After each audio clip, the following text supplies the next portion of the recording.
Mamlakatimizda mavjud kriminogen vaziyatni barqarorlashtirish doirasida giyohvandlik vositalarining noqonuniy aylanmasiga qarshi kurashish yo'nalishida Davlat xavfsizlik xizmatining chegara qo'shinlari va Samarqand viloyati bo'yicha boshqarmasi xodimlari hamkorligida o'tkazilgan tezkor tadbirda qo'shni davlatdan kontrabanda qilingan katta miqdordagi narkotik moddalar to'xtatib qolindi.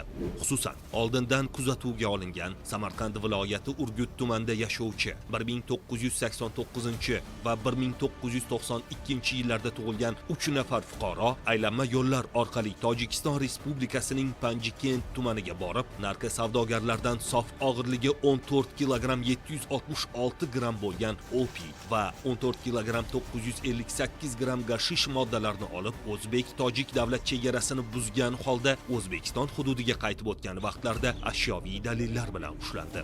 Ko'zdan kechirish davomida Tepaliqning vaqtida bittasida 15 o'ringa borib turgan yashish giyohvandlik vositasi qo'shilish bo'lgan bo'ldi. Ikkinchisida 15 dona o'rinlarda opiy giyohvandlik bo'lgan vosita olindi.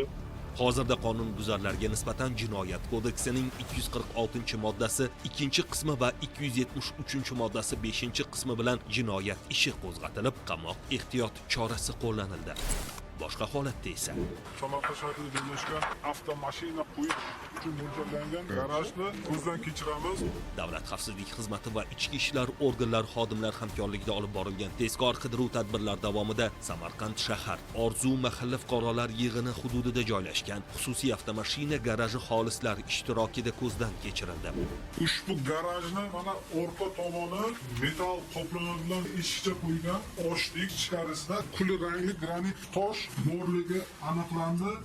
Natijada undagi maxsus tayyorlangan xufiya joyda marmar toshlar orasiga 9 kilogramm 40 gram opiy ekstraksiyasi yashirib qo'yilganligi aniqlandi. Ta'kidlash lozimki, bunday narkotiklar odatda xorijdan kontrabanda yo'li bilan olib kelinadi. Hozirda mazkur holat yuzasidan Jinoyat kodeksining 246-moddasi 2-qismi va 273-moddasi 5-qismi bilan jinoyat ishi qo'zg'atilib, garaj egasini qo'lga olish bo'yicha choralar ko'rilmoqda. Qayd etish kerakki, har ikki holatdagi jinoyatlarni sodir etganlik uchun qonunchilikda 20 yilgacha ozodlikdan mahrum etish jazosi belgilangan. Hurmatli fuqarolar, kundalik hayotda shu kabi qonun buzilish holatlariga duch kelsangiz, Davlat xavfsizlik xizmatining 1520 qisqa raqamiga qo'ng'iroq qilib xabar bering. Shaxsingizning sir saqlanishi kafolatlanadi.